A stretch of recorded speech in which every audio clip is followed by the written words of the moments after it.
Hello friends, नमस्कार। आप सभी को स्वागत है इस चैनल पर। दोस्तों, आज के इस वीडियो में हम लोग पढ़ने वाले हैं कक्षा 9 के एनसीईआरटी मैथ्स, जो कि चैप्टर नंबर 1 के प्रश्नों को हल करेंगे। दोस्तों, यदि आप कक्षा 9 के विद्यार्थी हैं तो आप इस वीडियो को पूरा जरूर देखिएगा और अपने नोट्स भी तैयार करते चलिएगा, ताकि हम ये पता कर सके कि आपका तैयारी कैसा है। और जो भी अगर प्रॉब्लम होता है तो आप कमेंट बॉक्स में लिख करके जरूर बताइएगा। तो दोस्तों, इस चैप्टर में हम लोग पढ़ेंगे, चैप्टर नंबर 1 में हम लोग पढ़ने वाले हैं संख्या पद्धति के बारे में।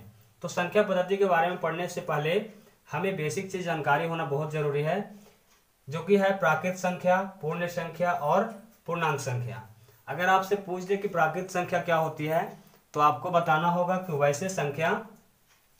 वैसे संख्या जो एक से स्टार्ट होता है। किससे स्टार्ट होता है? एक से स्टार्ट होता है। एक हो गया, दो हो गया, तीन हो गया, चार हो गया, इसी तरह से और आगे भी संख्या जा सकता है।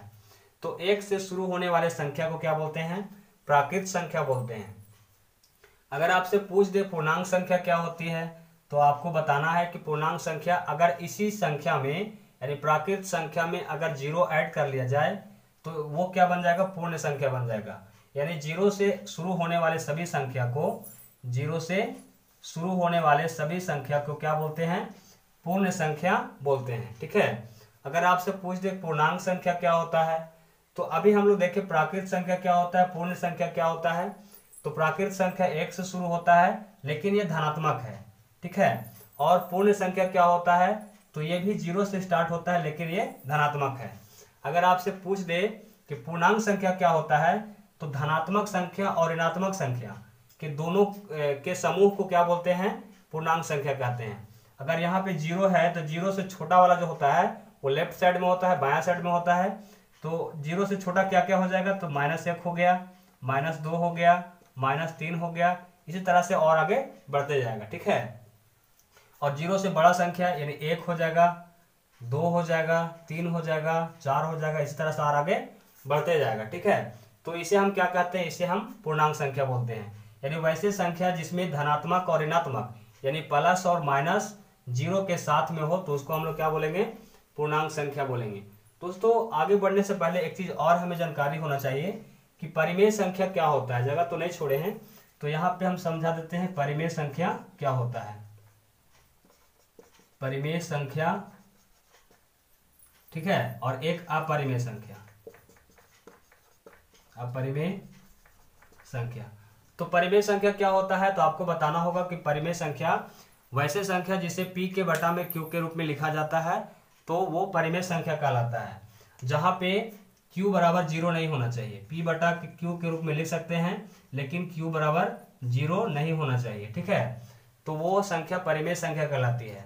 जस्ट इसका उल्टा अपरिमेय संख्या क्या होता है? तो वैसे संख्या जो p के बटा में q के रूप में नहीं लिखा जाए, तो उसे हम क्या कहते हैं? उसे हम अपरिमेय संख्या कहते हैं। ठीक है। जितने भी रूट वाले संख्या होता है, जिसका रूट नहीं निकलता है, वर्गमूल नहीं निकलता है, वो सभी अपरिमेय संख्या कहलाती है। जैसे हो गया √2 हो गया, √3 हो गया, √4 नहीं होगा, क्योंकि 4 का वर्गमूल 2 निकलता है। तो इसे हम क्या कहेंगे? अपरिमेय संख्या कहते हैं। आइए अब हम प्रश्नावली 1.1 के प्रश्नों को हल करते हैं। इसमें पहला क्वेश्चन लिखा है कि क्या शून्य एक परिमेय संख्या है? क्या इसे p के बटा में q के रूप में लिखा जा सकता है, जबकि p और q कोई पूर्णांक है और q बराबर 0 नहीं है? तो दोस्तों, शून्य भी एक परिमेय संख्या होती है। इसे p के बटा में q के रूप में लिख सकते हैं। जैसे कि अगर मान लीजिए यहाँ शून्य है, तो शून्य के बटा में हम 1 लिख सकते हैं, तो ये परिमेय संख्या हो जाएगा। लेकिन नीचे अगर 0 रहेगा तो वो परिमेय संख्या नहीं कहलाएगा। तो लिखेंगे आंसर में कि हाँ, आंसर में लिखेंगे हाँ 0 यानी 0 इस तरह से लिखते हैं। 0 परिमेय संख्या है। इसे p बटा q के रूप में लिखा जा सकता है, जहां q बराबर 0 नहीं होगा। ठीक है। तो दोस्तों, आपको ये क्वेश्चन समझ में आ गया होगा। अब हम लोग नेक्स्ट क्वेश्चन की ओर बढ़ते हैं। नेक्स्ट क्वेश्चन लिख लेते हैं।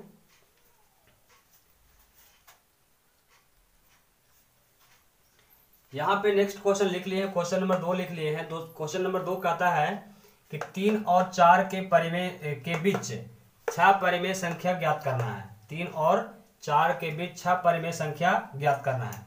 जैसे कि मान लीजिए कि यहाँ पे एक 3 है और इधर 4 है, तो इनके बीच में हमको 6 परिमेय संख्या निकालना है। ठीक है, 1 2 3 4 5 6। ठीक है, यहाँ पे 4 लिख लेते हैं इस तरह से, 1 2 3 4 5 6। इनके बीच में 6 परिमेय संख्या निकालना है।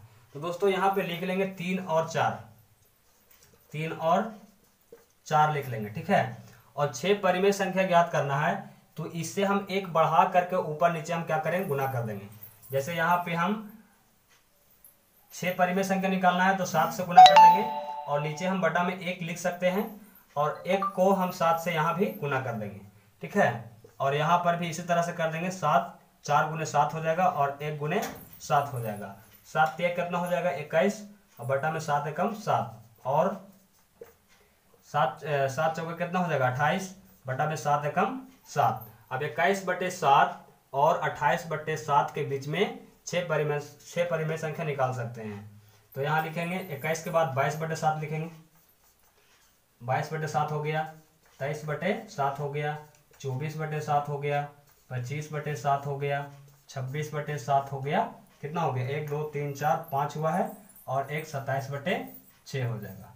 तो ये हम 3 और 4 के बीच में 6 परिमेय संख्या ज्ञात कर ली है। तो आप इसे नोट कर लीजिएगा।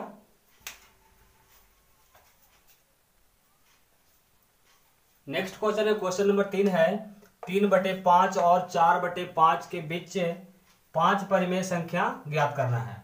ठीक है, तो इसी तरह से जिस तरह से हम पिछला वाला क्वेश्चन जो बनाए थे उसी तरह से इसको भी सोल्व करेंगे। 5 परिमेय संख्या निकालना है तो अंश और हर में हम 6 से गुना कर देंगे। ठीक है, तो यहाँ लिखेंगे 3/5, इसको 6 से गुना कर देंगे, यहाँ भी 6 से गुना कर देंगे, और 4/5 यहाँ 6 से गुना कर देंगे, और यहाँ पे 6 से गुना कर देंगे। 6 1 कितना हो जाएगा, 18/5 6 30, और 4 6 24, बटा में 5 6 30। अब 18/30 और 24/30 के बीच 5 परिमेय संख्या ज्ञात कर दीजिए। तो यहाँ कितना हो जाएगा, 19/30 हो जाएगा, 1 हो गया, 20/30 लिख दीजिए, 2 हो गया, 21/30 हो गया, फिर 22/30 हो जाएगा, 23/30 हो जाएगा। तो कितना निकल गया, 1 2 3 4 5, यानी 3/5 और 4/5 के बीच 5 परिमेय संख्या हम ज्ञात कर लिए। 19/30 हो गया, 20/30, 21/30 और 22/30 और 23/30 हो गया। ठीक है, तो ये उम्मीद करता हूं कि ये भी क्वेश्चन आपको समझ में आ गया होगा। अब नेक्स्ट क्वेश्चन सॉल्व करते हैं।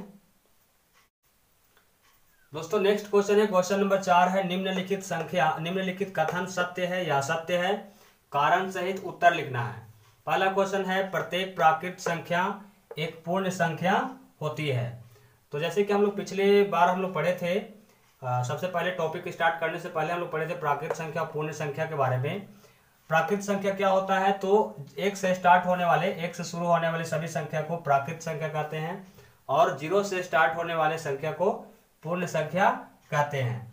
तो प्राकृत संख्या जो है 1 से स्टार्ट हो रहा है और ये 0 से स्टार्ट हो रहा है, तो 0 1 2 3, यानी प्रत्येक पूर्ण संख्या प्राकृत संख्या नहीं हो सकती है, लेकिन प्रत्येक प्राकृत संख्या पूर्ण संख्या हो सकती है। तो यहां लिख देंगे सत्य है, सत्य है, क्योंकि प्रत्येक, ठीक है, प्राकृत संख्या, प्रत्येक प्राकृत संख्या एक पूर्ण संख्या होती है, एक पूर्ण संख्या होती है।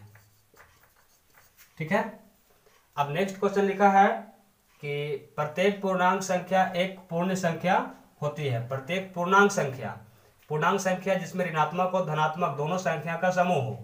ऋणात्मक मतलब माइनस में और प्लस में दोनों संख्या। पूर्ण संख्या क्या होता है, सिर्फ धनात्मक होता है। तो प्रत्येक पूर्णांक संख्या एक पूर्ण संख्या नहीं हो सकती है, क्योंकि इसमें ऋणात्मक भी आता है। ठीक है, तो यहां लिख देना है असत्य है,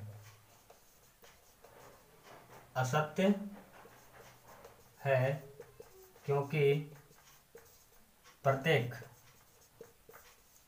पूर्णांक संख्या संख्या एक पूर्ण संख्या नहीं होगी, एक पूर्ण संख्या नहीं होगी। ठीक है। अगला लास्ट क्वेश्चन है, प्रत्येक परिमेय संख्या एक पूर्ण संख्या होती है। प्रत्येक परिमेय संख्या एक पूर्ण संख्या होती है। तो परिमेय संख्या क्या होता है? परिमेय संख्या ऋणात्मक भी होता है और धनात्मक भी होता है। धनात्मक परिमेय संख्या तो पूर्ण संख्या हो सकती है, लेकिन ऋणात्मक परिमेय संख्या पूर्ण संख्या नहीं होती है, क्योंकि ये जीरो से, पूर्ण संख्या जो होता है जीरो से क्या होता है? बड़ा होता है। जीरो का दायां साइड होता है, राइट साइड होता है। ठीक है। तो इसे भी लिखेंगे असत्य है, असत्य है, क्योंकि प्रत्येक परिमेय संख्या एक पूर्ण संख्या नहीं होगी। प्रत्येक परिमेय संख्या एक पूर्ण संख्या नहीं होगी, नहीं होगी। ठीक है। तो दोस्तों आप इसे नोट कर लीजिएगा और उम्मीद करता हूँ वीडियो अच्छा लगा हो तो वीडियो को लाइक कर दीजिएगा और अपने इस चैनल को सब्सक्राइब भी कर लीजिएगा। चलिए वीडियो को एंड करते हैं। धन्यवाद।